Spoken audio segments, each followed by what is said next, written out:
Alexander Marwata. Ini kita kembali ke fokus Alexander Marwata dulu nih.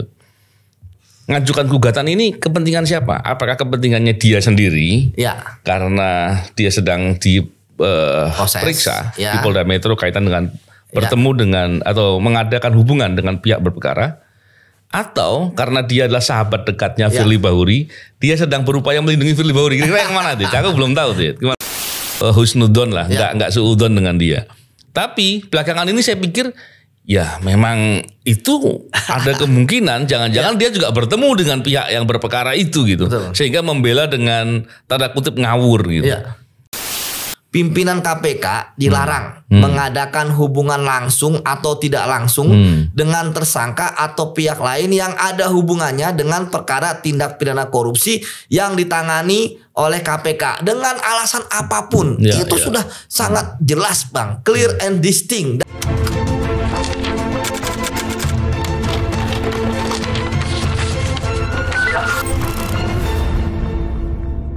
Bismillahirrahmanirrahim. Assalamualaikum warahmatullahi wabarakatuh. Salam integritas. Alhamdulillah kembali berbincang di podcast ini. Kali ini karena isu pembahasannya agak luas, maka kita kembali membahas terkait dengan masalah pasal 36 Undang-Undang KPK yang sedang diupayakan oleh Alexander Marwata untuk diuji di MK. Dan untuk membicarakan terkait hal itu kita bersama dengan Yudi Purnomo Harahap. Apa kabar Yudi? Alhamdulillah baik, Bang. Udah dengar itu ya upaya gugatan itu ya? Ya. Yang menarik ini Yud. Ya, Bang. Alexander Marwata ini bersama dengan 2 pegawai KPK. Betul. Ini yang saya kemarin coba ketika bincang-bincang dengan Pak BW, saya coba mesimulasikan letak kerugian dari pegawai KPK ini di mana gitu. Artinya kepentingannya dia untuk menggugat itu di mana 2 orang ini. Nggak ketemu saya.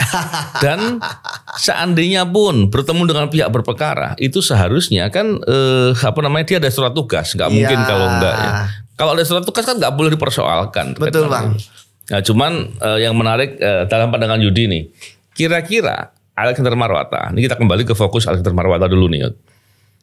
Ngajukan gugatan ini kepentingan siapa? Apakah kepentingannya dia sendiri? Ya. Karena dia sedang periksa di Polda Metro kaitan dengan bertemu dengan atau mengadakan hubungan dengan pihak berperkara, atau karena dia adalah sahabat dekatnya Firly Bahuri, dia sedang berupaya melindungi Firly Bahuri. Kira-kira yang mana tuh? Aku belum tahu tuh. Gimana?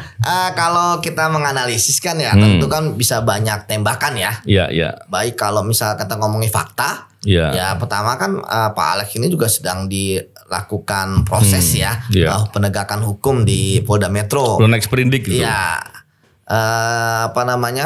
Itu yang pertama. Kemudian yang kedua pun Pak Firly kan juga tentu ingin juga ada diuntungkan juga kalau misalnya ini dihapus ya, karena permintaannya dihapus loh, Bang. Artinya bukan selama ini kan kita ada frasa-frasa ya.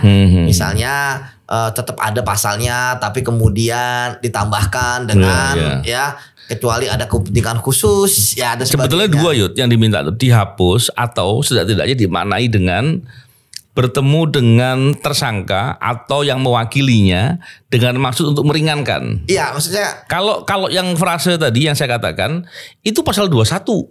Ya. Merintangi, menghalangi atau menggagalkan proses penyidikan dan penuntutan. Tapi kalau dibikin frase begitu nggak nyambung rasanya. Iya, Bang. Ini kan intinya kan pertama kan dihapuskan dulu. Ya kan ini kan namanya juga usaha istem trying. Kita kan dihapuskan. Kalau dihapuskan selesai lah itu kan. Kemudian yang kedua kan diturunkan. Jadi misalnya harus ada klausul khusus. Namun kita kembali lagi, Bang, mengapa sih ada pasal ini? Karena ini kan menarik ya. Undang-undang KPK itu sebenarnya kan bukan undang-undang yang menyangkut dengan materi loh, Bang. Misalnya di Undang-Undang 3199 ada delik pidana. Tapi ada satu kekhususan di situ. Kalau kita baca Undang-Undang 30 tahun 2002 itu kan lengkap di situ tugas, wewenang, fungsi pokoknya ke-KPK-an. Tapi kemudian diselipkan di situ ada pemidanaan bagi pegawai KPK dan juga pimpinan KPK dan nggak main-main loh. Ya kan, ada pidananya lah. Nah dari sini kemudian saya menganalisis, Bang, bahwa apakah KPK orang bekerja sebagai pimpinan KPK, orang bekerja sebagai pegawai KPK itu ada diskriminasi, gitu ya, dengan penegak hukum yang lain gitu kan? Kan saya berbicara fakta kan tidak. Kenapa? Karena standar etik KPK harus tinggi. Dan ingat Bang, kita harus juga berbicara sejarah ya. Bukan berarti karena saya alumni sejarah Bang ya. Kita bicara sejarah KPK lahir di masa reformasi.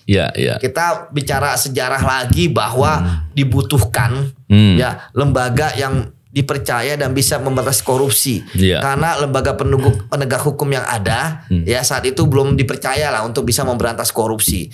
Nah, gimana cara dipercaya? Maka standar etiknya tinggi. Itulah sebabnya ya rumusannya itu benar-benar menurut saya real gitu Bang ya.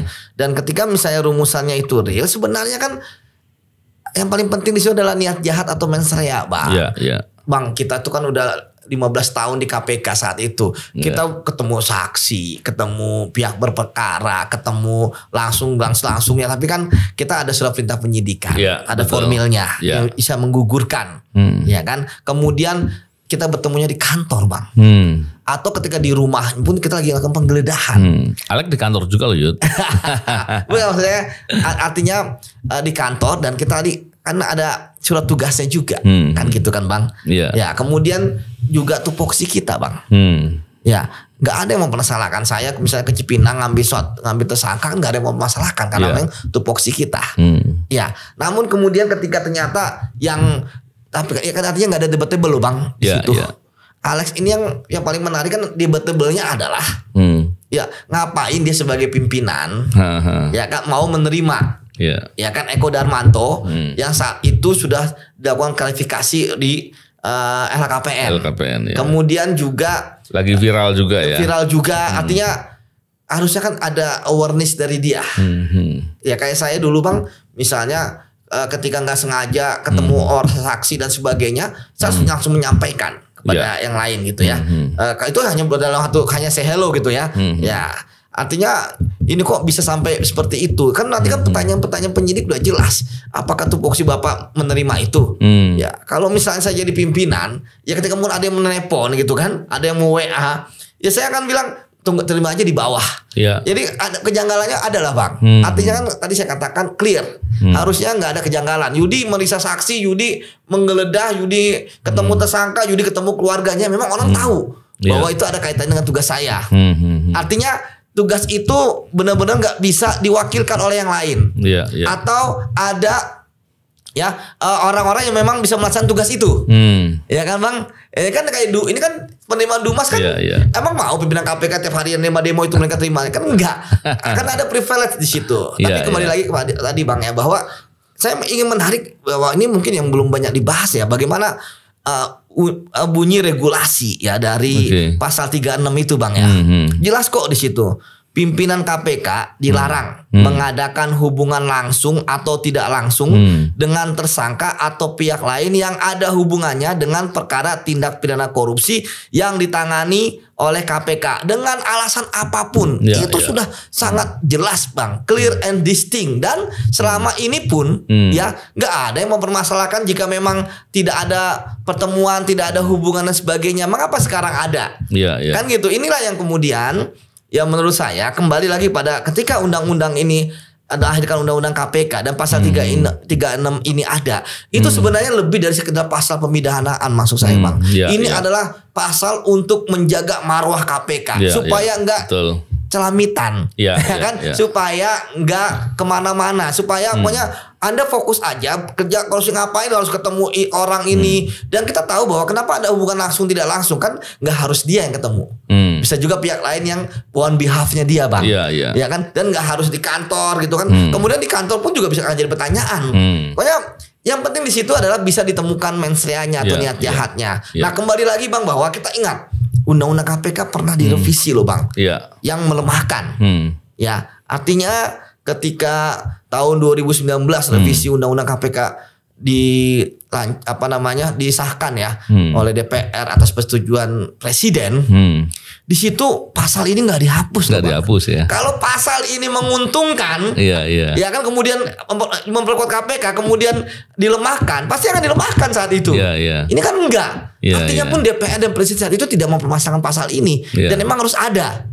Seperti itu Bang. Nah terakhir Bang bahwa konteks ya kita tentu ya kita kalau menggugat emang itu haknya Alex gitu ya. Terlepas dari apapun interestnya ya ketika kemudian menggugat ya. Namun kalau saya pribadi ya kemarin sudah sampaikan kepada teman-teman media ya, saya berharap ini ditolak oleh MK karena apalagi yang menjadi dasar ya untuk menjaga etik pimpinan dan pegawai KPK kecuali ada norma hukum di situ. Karena kalau bicara mengenai etik Bang ya, sekarang pegawai KPK juga nggak kapok kena etik. Ya kan, pimpinan KPK liatin Firly 2 kali. Ya kan, Lili 2 kali. Ya gimana tidak bawahnya. Jadi istilahnya Gufron juga. Gufron juga kena kemarin. Artinya bahwa ketika misalnya walaupun pasal ini sebenarnya dulu hanya kutip ya dianggap sebagai pasal pajangan aja. Artinya sebagai pasal untuk menakuti gitu ya. Tapi kan dengan ada pasal ini selama 22 tahun nggak ada loh kejadian.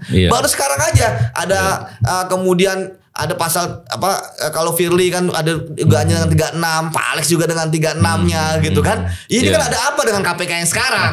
Ya kan begitu. Dulu bahkan mencicak buaya pun juga nggak ada pasal begini kan. Karena emang nggak pernah ketemu nggak pernah berhubungan. Betul.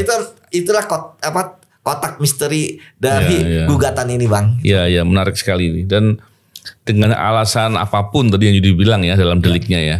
Artinya kalau alasannya teman nggak boleh juga gitu ya. Nggak boleh lah Bang. Harusnya KPK itu kan adalah orang yang sudah selesai dengan dirinya sebenarnya Bang. Nggak usah lah cawe-cawe. Saya katakan, saya berulang kali di podcast Abang selalu mengatakan bahwa ketika menjadi pegawai KPK udah putuskan hubungan dengan lain kecuali misalnya urgent banget. Ya misalnya yang melibatkan orang baik pernikahan, kan sunatan anak teman. Tapi kalau yang hanya buat hobi kita nggak tahu ketemu dengan siapa di sana. Ya kan kadang-kadang ternyata ya Pak, orang KPK sekarang kan ya tentu kan orang udah bisa tahu lah kita kerja di mana kan, nggak bisa bohong juga gitu kan. Nah, apalagi pimpinan kan. Iya, apalagi pimpinan. Jadi menurut saya bahwa ya udah orang kerja di KPK udah dari KPK pulang kerja udah gitu kan, nggak usah kemudian mengambil tentang kendali yang bukan itu dia gitu kan. Kalaupun ada yang meminta bantuan dan sebagainya ya langsung aja ke bagian bawah. Saya juga dulu sering loh Bang, banyak teman-teman yang saya mau melaporkan ini, saya nggak nemuin dia. Saya bilang udah Anda kalau mau laporin ada nih, ada di tata caranya, mau lewat SMS, lewat WA atau datang langsung ke bawah. Saya juga sering begitu. Nah gitu Bang. Gini Yud, kalau memang bunyi-bunyi deliknya kan mengadakan hubungan. Mengadakan hubungan itu artinya sesuatu yang direncanakan. Iya Bang. Sesuatu yang disadari. Bukan contohnya gini.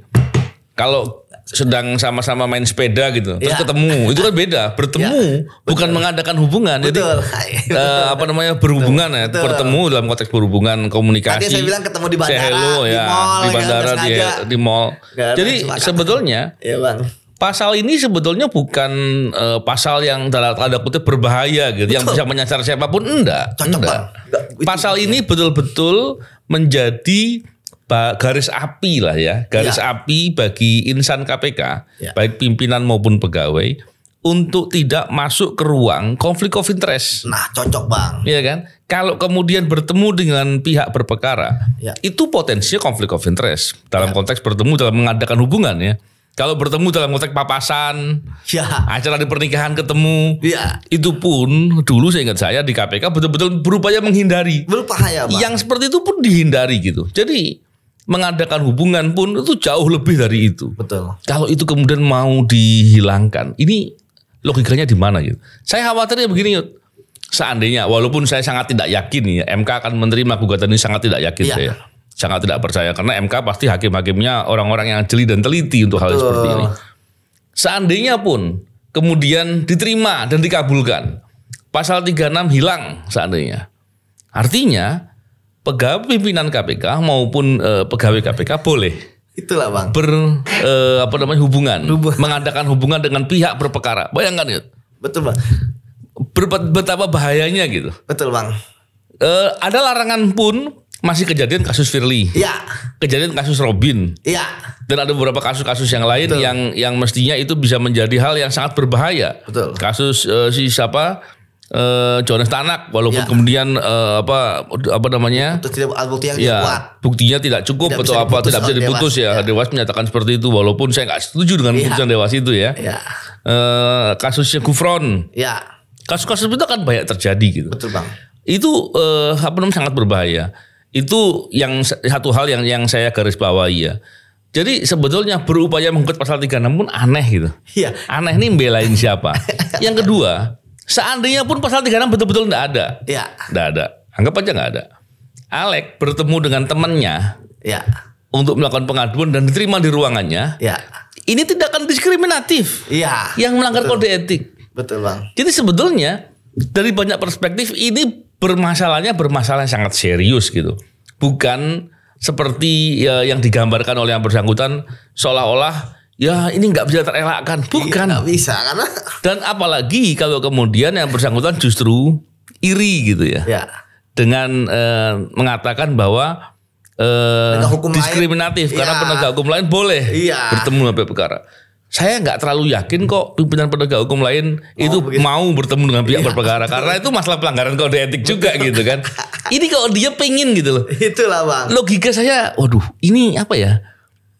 Dia mungkin jangan-jangan nggak paham soal etik ya, betul, atau nggak peduli dengan etik. Gimana gitu?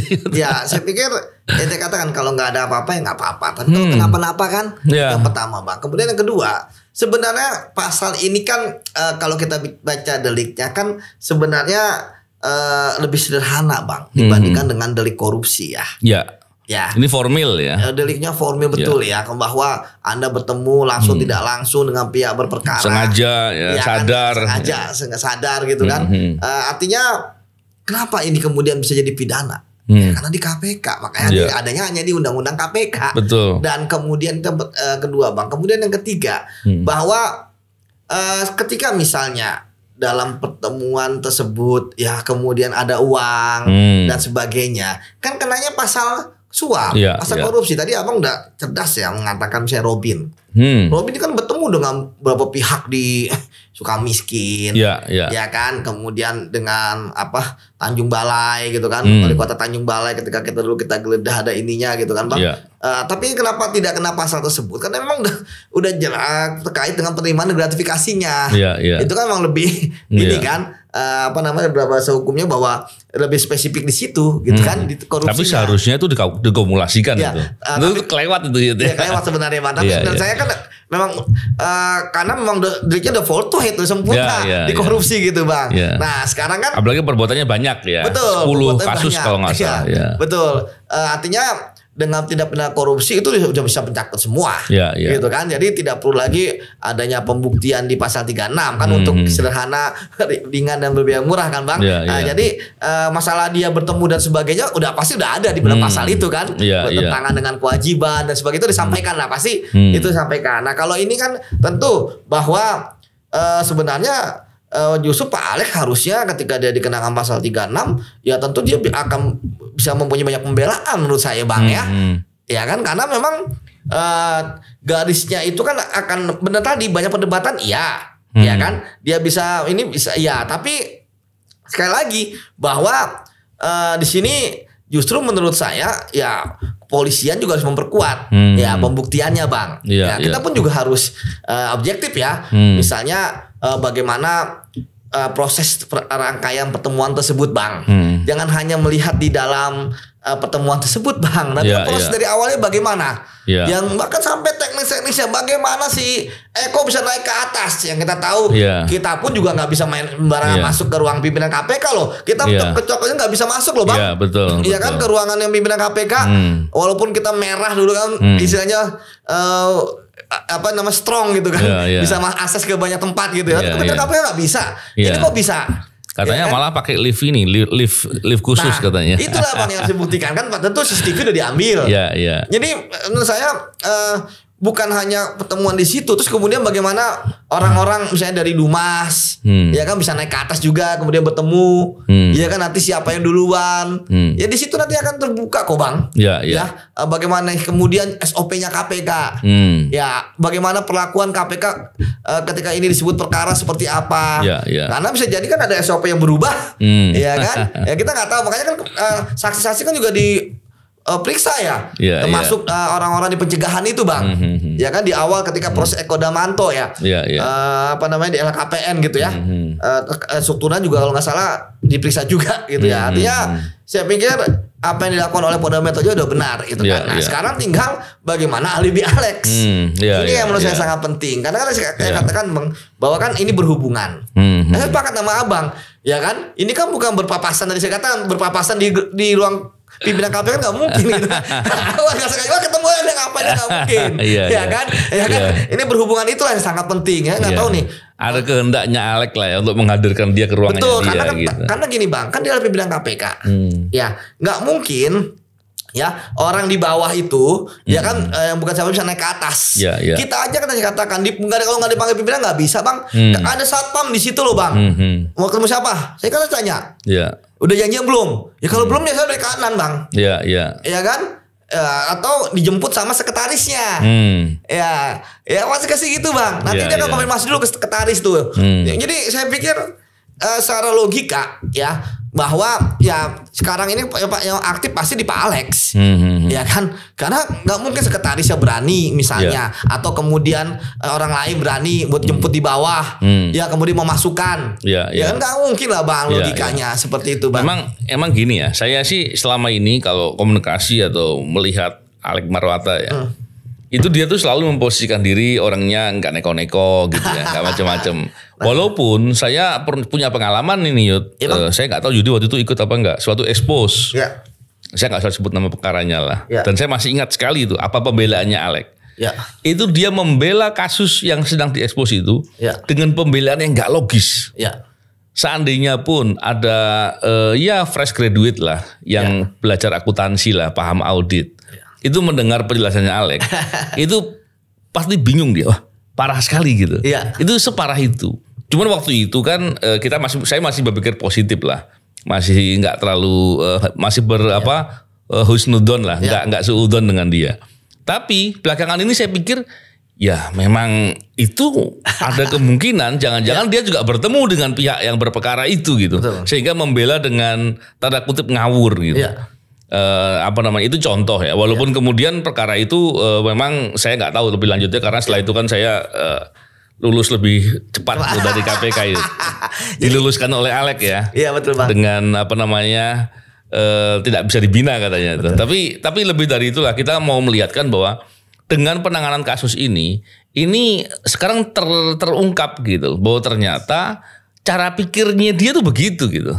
Ditambah lagi dengan perkara yang sekarang sedang berjalan, dan saya juga berharap ini semoga bisa dituntaskan segera. Itulah Bang. Yang dengan dituntaskan bisa menjadi peringatan gitu, deterrent effect buat yang lain gitu.